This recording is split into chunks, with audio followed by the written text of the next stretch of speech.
Right, punks! Welcome back to Rebel Channel 1, and it's time to talk about trash. In other words, rumours. Yes, Dr. Blaxill's going to be scraping the barrel and discussing that unconfirmed leak from Warhammer the Old World about these supposed significant changes to the game. Leaked by some lesser mook who sold his story to the press for an ear of corn and half a bottle of methylated spirits. I have seen this bunch of changes that are supposedly going to be accompanying this matched play pack that is shortly to be released. Yes, punks, you did hear that. A matched play pack. And erratas. What is an errata? An admission that the person who made the errata made a mistake in the first place and wants to correct it. That didn't take long, did it, punks, for the Great Dictator to realise he was under existential threat from the Comp Rebellion. Like every regime on its last legs, it rushes into implementing parts of the Rebel Manifesto to assuage them, believing that concessions will make them go away so he can continue to sit atop the Iron Throne in El Presidente's palace. He's wrong, of course, because the moment you concede to the rebels, they'll be back for more. This errata and matched play pack should be seen for what it is, punks. The product of precious from below, and the vindication of the thunder that rolls through the world as the men of now issue their demands.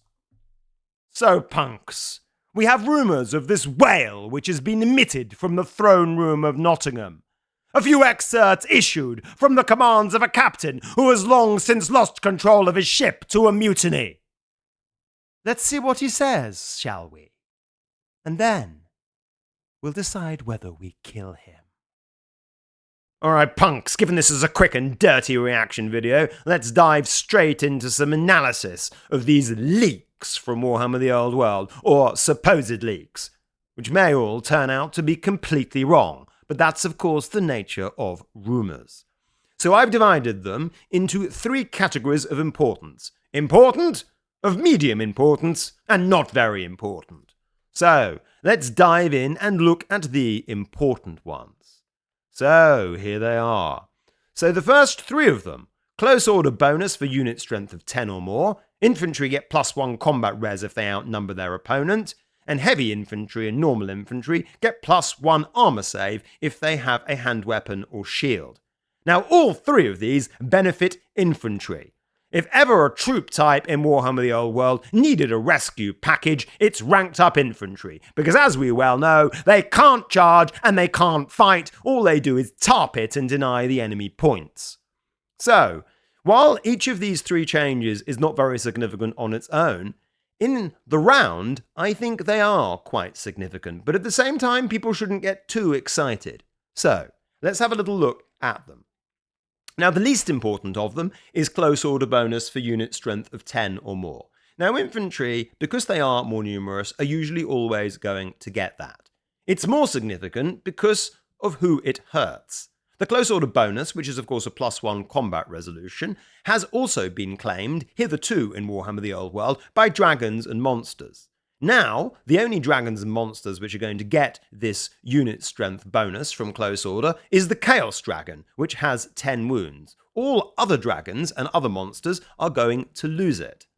That's quite important, because remember, you could have potentially 2 or 3 monsters in combat with an infantry unit, and that's going to be 3 combat res that they're no longer getting, while the infantry is going to be keeping its combat res. What is by far more important, though, in my view, is the extra combat resolution for infantry outnumbering their opponent. Now, this is of course a callback to 6th edition, where this was also part of the combat resolution calculations. Now, obviously, because infantry are likely to outnumber their opponents, they're more likely to get this.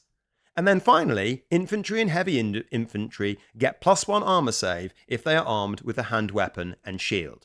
That is also a callback to 6th edition. You would think that the 6th edition people had already had their cake and ate it with the whole of the genesis of Warhammer the Old World, as the 8th ed people were kicked under the table and confined to the dustbin of history. Well, you wait and see about that. So anyway, what do we now have? So, what's going to happen to infantry now in Warhammer the Old World with all of these changes absorbed is that infantry are going to have more combat resolution than they had before, and they're going to drop less quickly in combat. A Chaos Warrior now, with heavy armor, shield, and a hand weapon, is going to have a 3-up armor save. Consider that most things in Warhammer the Old World only have an armor penetration of 2 or less, so the infantry will always be saving on at least a 5-up.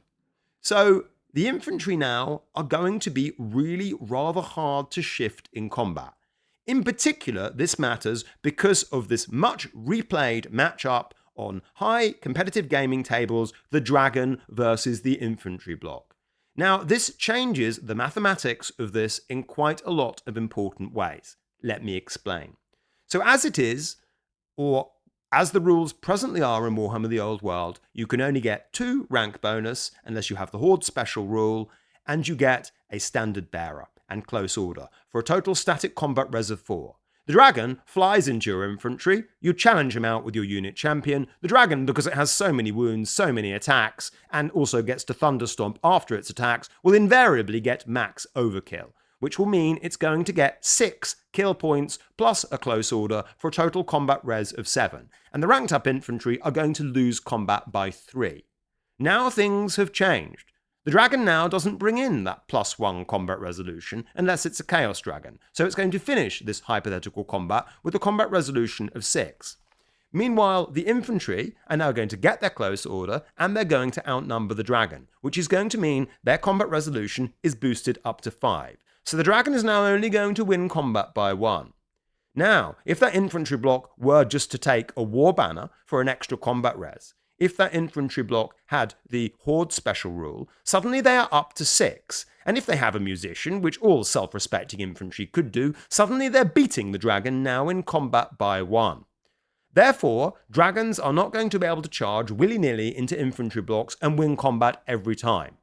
We might all breathe a collective sigh of relief. Maybe in the great ecosystem of infantry versus dragons, suddenly infantry have got now a huge buff which enables them to compete with these horrible terror-causing lizards which are wrecking Warhammer the Old World gaming tables far worse than they ever did, even in the Age of Excess Hero Hammer in 4th edition. However, punks, I wouldn't get that excited. Remember that one of the main reasons why infantry in Warhammer the Old World are not very good is because they can't charge and they can't fight. All this has done is bring back static combat resolution.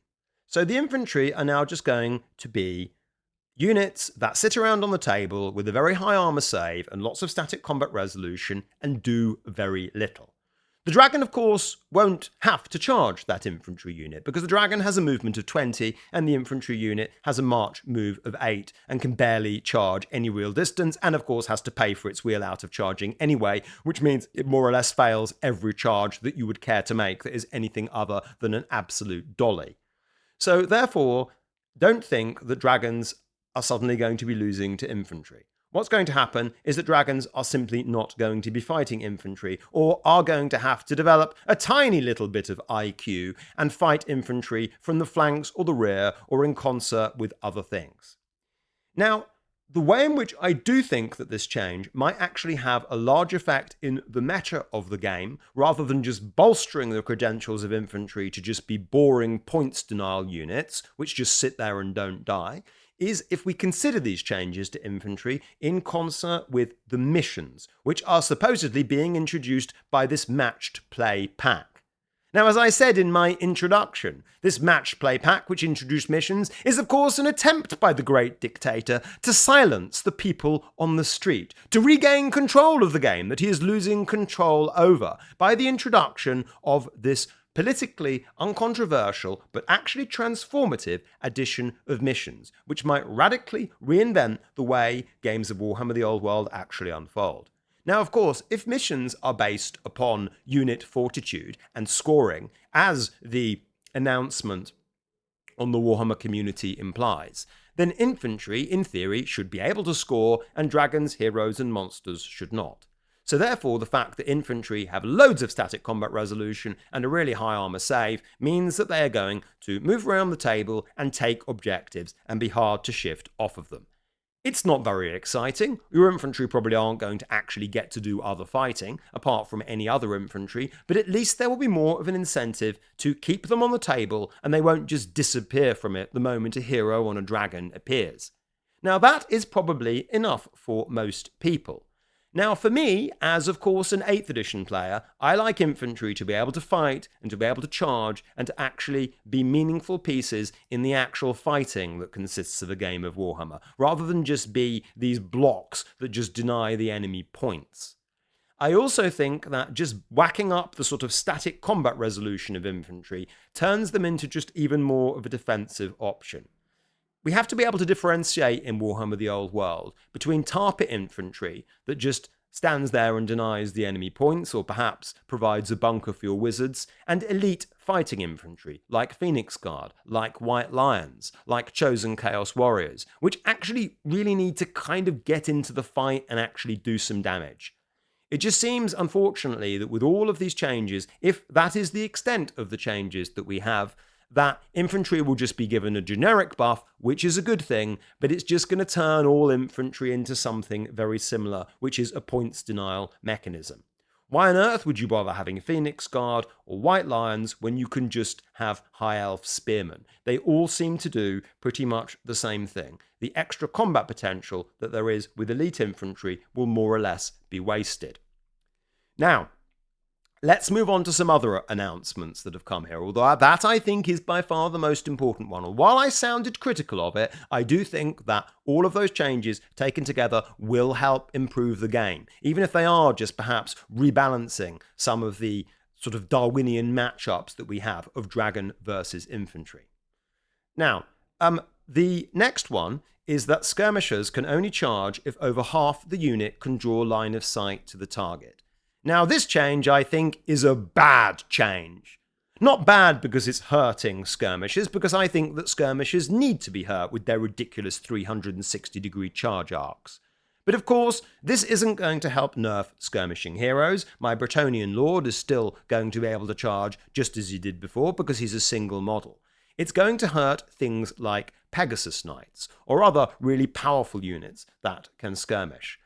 But the reason why I don't like this rule is because having to measure the lines of sight for every model in a skirmishing unit separately with a laser pointer, and then establishing whether a majority of them can charge or not, is a fiddly, pedantic, hair-graying kind of indirect nerf to skirmishers, which is just boring, slows the game down, and quite frankly, I'd rather they just made some changes to the core rules to undo some of the stupid mistakes they made with skirmishers in the first place, rather than giving us more fiddly, annoying, errata-like rules, which require large amounts of working out on the battlefield to establish whether my skirmishers can charge or not. Also bear in mind that one of the things that blocks lines of sight are other models in the unit. And so you're going to have to arrange your skirmishers very carefully to make sure that each man has a tiny little razor that he can see through to enable you to declare a charge, just as you have to do presently with shooting. There are lots of very stupid concertina corrugated fence style formations in Warhammer the Old World, where infantry all maintain an infinitely small line of sight so they can shoot their weapon or charge. Those don't look nice on the table, and they're an absolute ball ache to set up. And quite frankly, as I say, I'd just rather they proposed some more elegant solutions to skirmishers, which weren't just simply these annoying little fiddly erratas, which just slow the game down. The next one, only infantry and cavalry can get a 2+ armor save. Now, that probably shouldn't be in the important section, but I put it there anyway, and so I guess it's staying there. Now, what does this do? Well, it means dragons can't get a 2+ armor save anymore. Most dragons sort of couldn't anymore because they nerfed the bedazzling helm. But this means that the High Elf dragon, which actually has got off scot-free in more or less every other respect, can't have a 2+ armor save anymore. I can't think of too many other things that aren't monsters and cavalry that already have a 2+ armor save. So, correct me if I'm wrong in that regard. And then the next change, well, supporting attacks can only be made within your base movement. Now, what could that mean? Now, let's first of all take that wording literally. If we take the wording literally, a supporting attack in Warhammer the Old World is only for something behind the first rank with a weapon that gets you a supporting attack, most obviously a spear. With this would then mean that the spears would only be able to make a supporting attack if the guy on the second rank was within, say, 4 inches for a movement 4 piece of the combat action. So all that would do would be, for very wide formations, would be to shave off a few attacks from the second rank. I can't think of any formations or any infantry that go in wide formations with spears, and even for those that did, it would be almost pointless. However, maybe supporting attacks is not with a capital S and a capital A, and we might, in fact, be talking about something much more significant. A change to this. That strange problem that exists with Warhammer the Old World, where you can go in a line 72 inches long and have endless attacks from troops that are nowhere near their opponent. Linehammer, seen here first on the Dr. Blaxill channel and dismissed by some key luminaries of Warhammer the Old World who should have known better, who are nameless, as clickbait bullshit. Denigrated on the Bell of Lost Souls, accused of not working on Goonhammer, wildly ridiculed the length and breadth of the internet. What would this prove, viewers, if supporting attacks could only be made within your base movement, read a certain way, and we'll have to confirm it would mean the end of Linehammer, which apparently wasn't a problem at all, but somehow, for some reason, is being fixed. I wonder why. So I got a little bit excited there, but let me pull back a little bit on myself. So, if this is what I think it is, this would be formally ending Linehammer. Because what I think supporting attacks mean in this instance are attacks that are made by the fighting rank that are not in base-to-base contact. And that would mean lines only of a certain length were permitted. So consider we've got a long line of infantry, say, in combat with a block. You've got 5 guys or 6 guys in base-to-base contact, and then you've got supporting attacks from the whole of the rest of the line. That means that only those dudes who are within, say, 4 or 5 inches of the outer corner of where there's base-to-base would get to swing, and those dudes that were further away wouldn't get to swing. Now that's a really ugly and an annoying and inelegant solution. But what, of course, it would do would be to cap off lines. If you've got a line of 32 dwarf rangers with great weapons, and they're now in combat with my 5x4 infantry regiment, instead of getting 32 attacks, they're probably going to get about 12 attacks. Something like that, which is their frontage, plus a few guys within 3 inches of either corner. So this would take away the most egregious examples of Linehammer that we have seen in Warhammer the Old World, if it is true. That, of course, would be very significant for some factions, especially dwarves who rely on Linehammer. Now, there's a lot more Linehammer going on in Warhammer the Old World than people generally think. And this is a very significant change if it is true. And we have to have it confirmed as to whether this supporting attack business is merely a tiny nerf to long units of spearmen, who never really hurt a fly anyway, and so I'm not really sure why they would, or is actually a formal admittance, finally by the Great Dictator, that he was wrong about Linehammer and Dr. Blaxill was right after all. Go eat your humble pie, Goonhammer. Go swallow your pride, Bell of Lost Souls. You were all wrong! With a little asterisk. Because we don't actually know yet. But if you are, you're going to get it from me. Come round with your dueling pistols and we'll see who's right.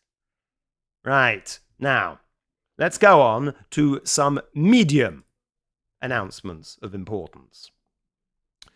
Now, I have several pages of these, and I'm not going to talk about them in as much detail.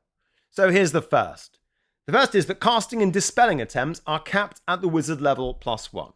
So that means mortis engines can't stack and just allow these fun and games scream lists where every spell just basically automatically casts from not getting +6 to cast. They're only going to get +5, poor dears. It also means that the Chaos build that has the Skull of Catum and the Mark of Zinch will only get +5 instead of +6. Again, poor dears. The next change is more important, which is poison. That being only +1 to wound instead of auto wound. Now again, in most games of casual Warhammer the Old World, this isn't going to matter very much. I've been talking about all of this through the lens of competitive Warhammer the Old World, where everything is dialed up to the absolute nth degree and we try and exploit every broken single thing. That is, of course, what competitive play is like, and that is the kind of discourse which presently rules the hobby. I don't make a comment about that, I just merely observe it to be a fact of life. Now, in this super competitive meta, the so-called poison block, which consists of Tomb Kings and Goblins, which have vast numbers of poison shots, usually paired with Travel Mystical Pathway and Plague of Rust, now don't simply auto-wound their target on a 6. They're merely going to get +1 to wound. In other words, going to be wounding that dragon on 5s rather than 6s. Now, that obviously has a pretty huge effect. If you're firing 50 Goblin Archers at a dragon, and you only needed just 6s to wound it from the beginning, now you're going to have to hit it, which is probably going to be on a 5 or maybe a 6, and then you're going to have to roll a 5 or a 6 to wound it. It dramatically reduces the effectiveness of these poison blocks and effectively shunts them completely out of the meta. So while the dragons have lost out to infantry, as we saw on the first slide, the poison block is no longer going to be a threat to them, and so that's good news for the draconic masters. Next, Impetuous. Impetuous is now based on leadership. Well done, Games Workshop. That should have been what the rule was in the first place. In 8th edition, God rest its poor tattered hide, Impetuous on Knights Errant, and actually in 6th edition and 7th edition, because Bretonnians didn't get a new book since that time, Impetuous was a leadership test. In other words, if you failed your leadership, your Knights Errant, which were the only troop that used to have Impetuous, had to declare a charge. Now in Warhammer the Old World, it's simply been a flat dice roll. 1 to 3 you have to charge, 4 to 6 you don't. Now this has made Impetuous troops competitively unusable so far in Warhammer the Old World, and as a consequence, unusual, because they don't tend to appear on gaming tables if they're not competitive. That has meant the whole of the Khorne Demons army competitively unusable. Dragon Princes, competitively difficult to use. Goblins and Orcs that have got Impetuous, having to have the thinking hat to mean that they don't have to simply charge. Knights Errant, also competitively unusable because of this Impetuous rule. That means that 50% of the time your troops have to just simply charge whether you want to or not. Now the fact that it's now leadership, and I am assuming that that's going to mean you can use your general's leadership to influence that Impetuous test, although I guess not the battle standard bearer, will mean that, for example, your Knights Errant, instead of having to charge 50% of the time, will only fail if they only have to charge if they fail a Leadership 9 test. That's obviously far less likely, and makes it a bit more likely that Impetuous troops will be usable. Now, I would much rather have it that the BSB also enabled you to re-roll that Impetuous test, which would mean Impetuous troops became a lot more viable. However, with the leadership test, now you can actually plan a little to improve the functionality of your Impetuous troops. Give them a source of leadership, keep them near your general. It's also completely realistic too. If your troops are undisciplined and really keen to get into combat, then the fact that they've got a local source of leadership nearby, or the general is nearby, should make them more likely to restrain themselves for pretty obvious kind of fluffy thematic reasons. So I think this is a very good change. I would like it even more if you could reroll the Impetuous test with your BSB as well, but now, most of the time, instead of having to charge 50% of the time, your Impetuous troops, because they're probably going to be near a source with Leadership 8 or Leadership 9, are only going to have to charge occasionally. To be honest, even Leadership 9 with no reroll is probably too much for competitive play, is probably too unreliable. But nonetheless, suddenly a whole genre of troops which were competitively unusable have had life and oxygen breathed into them by that change, which should have been the Impetuous rule in the first place. I have no idea why it wasn't a leadership test. The next two I'll do together, which are both about chaos.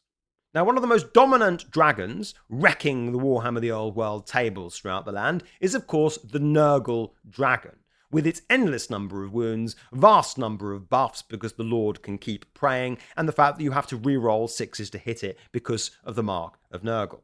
Now, the Chaos Dragon is impetuous. Now, that's probably going to mean that it's going to be testing on a leadership of 9, or it's going to have to charge whether you like it or not.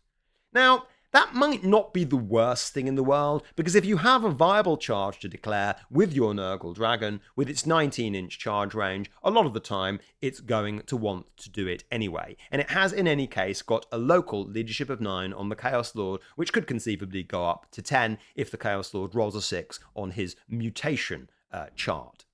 However, it is still a debuff. We also, though, have here that the Chaos regen items, by which we mean the Crown of Everlasting Conquest and the Talisman of the Carrion Crow, which both give regeneration of 5 up, now do not work on the dragon. They only work on cavalry and infantry. So the Chaos Dragon is going to have a 3-up armor save, it's going to have a 5-up ward save, it's going to have no regen, and it's going to be impetuous.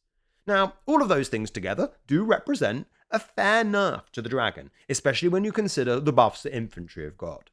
My only problem with this is it ain't fair. In other words, some dragons are more equal than others. The High Elf dragon still is allowed its 5-up regen and its 2-up ward against the first wound suffered. It's not impetuous. The only thing that it's deprived of is its +1 close order bonus. So, if you're a dragon, the best ones are in Alden. The other ones are being a bit nerfed, although they're still really, really good. So, I think that's quite significant as well, because remember, in Warhammer the Old World, we only have a relatively small number of supported factions, and Warriors of Chaos are a very popular one. And within those Warriors of Chaos armies, very often we see 2 dragons or 3. And so, despite seemingly being niche, I think that is going to be brought into play a lot of the time. Right. Next slide of medium importance Warhammer the Old World leaks. All of these concern spells. Perhaps the first 2 of these are the most important, which is that Pillar of Fire is now a random move. Now, all of the vortexes in Warhammer the Old World, like Summon Elemental Spirit, you just put your 3-inch template on the table and then usually forget to move it because it doesn't do anything. In other words, because they move randomly, they are of almost no strategic use whatsoever, because even if you put them within an inch of an opponent, the chances of them going over the opponent are pretty low, and in any case, they don't really do very much damage. Now, Pillar of Fire, of course, used to be the vortex where you could choose the direction, and was one of the most powerful spells in the game.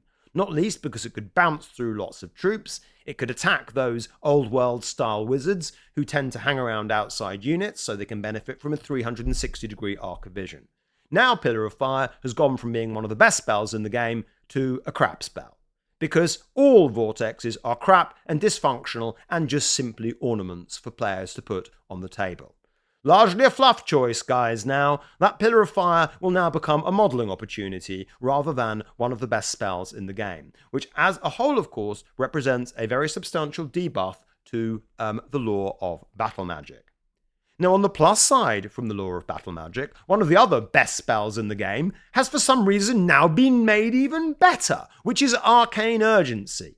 Arcane Urgency means that you can move again, including marching. You can also move troops even if after they've failed a charge. So this spell, along with Steed of Shadows and Travel Mystical Pathway, conveyance spells are amongst the most powerful of the sorceries that are available in what is generally a pretty underpowered set of spells in Warhammer the Old World compared to fantasy battles in ye good old days. Now, that Arcane Urgency, from going from a 10 to cast, meaning you need to get a 6 on the dice with a level 4 wizard, now only a 9, meaning that you only need to get a 5. Now, because Arcane Urgency is a movement spell, quite often wizards casting it will be outside of the dispel range of the enemy spellcaster, and may indeed be using the Arcane Urgency to move into it. And so therefore, the fact that it's dropped its casting value by 1 means it's now significantly more likely that the wizard will be able to cast it than they did before, making what is already an excellent spell even more excellent, and perhaps slightly counterbalancing the nerf to the Pillar of Fire. Although, to be honest, all it's really done is make an unbelievable spell even better and turn a really good spell into an absolute garbage spell, and hasn't really improved the extreme partition in Warhammer the Old World between a few remarkable spells and also a large number of absolutely useless spells that don't do anything. Now, Travel Mystical Pathway, the so-called TMP, as the cool kids call it. I resent any of this Warhammer the Old World acronyms, by the way. I don't use any of them. I also dislike the phrase, "Ooh, I went 5-0 at the last tournament," which is, of course, this sportification of the Warhammer the Old World discourse, turning everything into, rather than battles, matches, which I dislike, but let's not go there yet. So, TMP, Travel Mystical Pathway. You have to wholly appear within 12 inches of your original location. Some of the more abusive uses of Travel Mystical Pathway, which meant one model could be teleported and then you had to be within 12 inches of another model, made some units literally fly halfway across the battlefield. Now, the fact that it has to be wholly within means a more modest move. To be honest, a lot of Warhammer the Old World events, while they had comped almost nothing about the gaming system, due to the general craven reluctance to comp much that seems to prevail in some parts of the community, is actually something that has now just been formally ratified. A lot of tournaments were doing it anyway, even the ones who didn't like comp. Now it is official, so everyone can feel good about doing it, lest they offend some god by rebelling. Finally, vortexes are now dispelled from the vortex, not the wizard. Now, of course, this was one of the reasons why Pillar of Fire used to be good before, because you could run your wizard out of Dispel Aura and the pillar could keep going, meaning the wizard had to roll a 10 on their flat dice to be able to dispel it. To be honest with you, given the only really good vortex, or if not the only good vortex, one of the only really good ones in Pillar of Fire has already been nerfed, the fact that vortexes have now got a second nerf is rather pointless. Again, get that fire pillar back to your modelling table, because that's all it's going to be good for. The third medium slide. Now, all of these are very specific changes, but all of them have some effect. First one, Empire State Troops get warbanned. Empire State Troops, one of the most rubbish infantry in the game. So the fact that they've got warbanned, which means that they can reroll their charge distance and also get a leadership bonus for ranks behind the first, just again makes them that much better. You've also got these general kind of buffs to infantry as well that we have already discussed. And so there's Empire State Troops now a little bit more viable than they were before. They can stand around on the table with a very, very large leadership and a very large static combat resolution. The fact that infantry can reroll charges with warband isn't really very important. If you're rolling 2 dice and picking the highest one, the chances are you're going to get a 5 anyway. So if you can just reroll it, it gives you a slightly better chance of getting a 6. In any case, that's only a charge of 10 inches, and you have to pay for your wheel out of charging, so don't expect your infantry to be charging anywhere. Ogre Blade. One, or probably the best magic sword in the game, if we don't include the faction-specific ones like the Frontier Axe. Instead of 65 points, it's now 75 points. It doesn't sound a lot, but it now means that you're not going to be able to combine the Ogre Blade with certain other magic items. And so that means that you're going to have to commit a little bit more if you pick the Ogre Blade. That also harms the dragons a little bit as well, because of course the dragons like to use their magic item allowance to get other things, like regeneration, although that's actually already been hurt in the case of the Chaos Dragon. So Ogre Blade now a little bit more shit or bust than it was before. I think that's a good change. I think it probably is worth 75 points rather than 65. And then we have 2 localized debuffs to Pegasus Knights. Oh dear me, what a shame. Now look, I'm a Bretonnian player, and my whole army is just Pegasus Knights in Warhammer the Old World. So, I wonder why they've done that. No, it's not really because of me. It's because of Bretonnian players like me. So what are the actual changes? The Pegasus Knight is now 4 points more a model, and so a unit of 3 of them is going to cost you 12 points more. and a Royal Pegasus is 10 points more. Now, in my meta-chasing nasty army of doom, I have 2 Royal Pegasi and I have 9 normal Pegasi. So that's going to mean it's going to cost me 56 points to run exactly the same list. And those 56 points are all going to be from the parts of my army where I don't want them. Is that an enormous debuff? Not really. It's a small one. But, it does help shave off a little bit of the excesses of the Pegasus Knights. It means that there might be one less Pegasus Knight model in a Bretonnian flying circus army. Now, what I suppose I doubt slightly about this, and remember that these rule rumours are leaked and so they could only be partial, is why just go after Bretonnians with a formal points change? If we're going to make points changes, and we're going to establish the principle that we can change the points costs of models after all these army books are printed, then why only go after Pegasus Knights? Yes, perhaps they are one of the worst defenders, but I want to see points changed for lots of other troop types as well, which are obviously far too expensive or obviously far too cheap. If we're going to do a little bit of points changes, let's not just do the Ogre Blade, Royal Pegasi and Pegasus Knights. Let's have a full points rebalancing patch that goes throughout the entirety of Warhammer the Old World from top to bottom. I like the idea of points changes, I just don't like the idea of it only being applied to Pegasus Knights, because that's all a bit whack-a-mole, really. The moment you whack one mole and shave off its excesses, you'll find that another pest in the ecosystem that pest you just whacked correspondingly gets stronger, and then you'll have another problem, and you'll end up with this endless cycle of nerf hammers. You get pushed from one nerf to the next. Much better to think about it holistically. Right, next, let's have a look at some of the low importance rumours, and I'm only going to do those relatively quickly. So, stupidity prevents casting and shooting, presumably if you fail a stupidity test. Of course it should. If you've gone stupid, why should you be able to cast or why should you be able to shoot? I always assumed that was the case anyway. The Trollhammer Torpedo is now cumbersome and only strength 5. Sorry, Dwarf players, I forget what strength it normally is. Is it 8? So it's got a lot worse. And yeah, it was very powerful before. It was basically as good as a cannon. So yes, I guess a Trollhammer Torpedo should be worse than a cannon. Trolls apparently get motley crew, this horrible Warhammer the Old World rule, where lots of models have different weapons and are individually equipped, which I don't like at all. However, I do find it a little bit less offensive on monstrous infantry type models, because there are many, many less actual models, and it's kind of easier to remember what model has got one combination of weapons. Where I don't like motley crew are on troops like Black Orcs. They always seem to have the shield when you want them to, and they always seem to have the great weapon when you want them to, against certain opponents, anyway. And then we have a few other small buffs. The skin wolves not affecting characters. I don't think anyone played that. And then 2 changes to flails and halberds. Halberds are AP2 on the charge instead of AP1. Okay, I don't think that's very important, because the kind of troops that use halberds aren't going to be charging anyway, because infantry can't charge in Warhammer the Old World, because they barely go any distance and have to pay for their wheel out of charging. Blame the core rules for that. And then flails get an armor bane on the charge. Now, flails already have AP2 and +2 strength. I think they're actually quite a good weapon. Now, if you do manage to get that miraculous charge off with your infantry, you can get that AP of 1.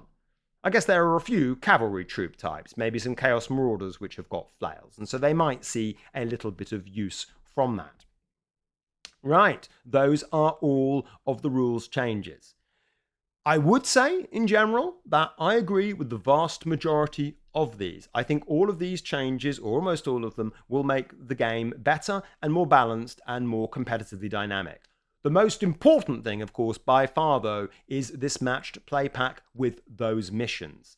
Missions have the capacity to utterly transform Warhammer the Old World by stopping battles just being about killing your opponent or trying to finish 100 points ahead of your opponent, which means surgically destroying one cannon and then running away from him for the rest of the game, which isn't very interesting. Now, I have advocated missions so strongly before because I view them to be a politically acceptable way of improving Warhammer the Old World. For some reason, even though missions fundamentally change the dynamics of any edition of Warhammer Fantasy Battle, they are nowhere near as controversial amongst fans. Even something as conservative as the square-based Legacy Compact has generated huge amounts of disagreement online, and yet no one seems to mind much about missions. All I can say is, I think that's rather strange. Those Warhammer the Old World people who were hostile to comping should have really been hostile to missions much more than they were to some of these small other things. But now the missions are going to be sanctioned by Games Workshop, and so we can all agree with them. As for the changes, though, overall, I would say that the bigger question would be, to me, why haven't they changed other things? Why haven't they changed the pursuit rules, for example, rather than actually having to contact your opponent? You should really get the same as them or higher on the dice and then kill them automatically on the spot, as was the case even in 6th edition. Why haven't they got rid of paying for your wheel out of charging, which is one of the most annoying, tedious, and hair-graying parts of the game that you could imagine? I'm going to reserve my judgment on whether they've got rid of Linehammer or not. That would be very amusing. However, even if they have done that fix to Linehammer, all we've done is have smaller lines of infantry rather than really incentivized ranks. We've incentivized ranks, I suppose, insofar as infantry have got more static combat res. But of course, none of that is dependent on ranks. It's just dependent on outnumbering your opponent or having a unit strength of 10. A line can do that in exactly the same way as ranks. And so I would have really liked it if they had made those extra buffs that they rightly gave to infantry contingent on having ranks. I also think they should have changed the rules about fall back in good order. Being commuted or not commuted if you have if the enemy doesn't more than double outnumber you, as being based upon ranks rather than sheer model size. Because I think it's much more thematic that a deep infantry unit would have much more ability to stick around and be stubborn than an infantry unit that's arranged in a really, really long line. And I don't think that would have been a very difficult thing to have changed, and it would have incentivized people to rank up rather than go in lines. And the only disincentive there is to go in long lines in this change is this potential comping of Linehammer if supporting attacks mean what we think they mean. But you're still going to be able to go in lines about 15 long anyway, and lines of 15 also look pretty stupid in the absence of ranked up infantry, never mind those lines of 30. So I think they could have gone much further with that in actually incentivizing ranked up infantry rather than just infantry in general. So, there you have it, punks. Have Games Workshop done enough to head off the Great Rebellion? Are the fans going to be seizing control? Are there going to be riots on the street and in the bread line as the Great Dictator doles out this offering? Well, we'll have to wait and see, won't we? With the king, who is losing control of his crown, gripping it to his temples as he fears the sound of the rebellion in the distance. Has he done enough to stay on his throne? Let's watch and find out.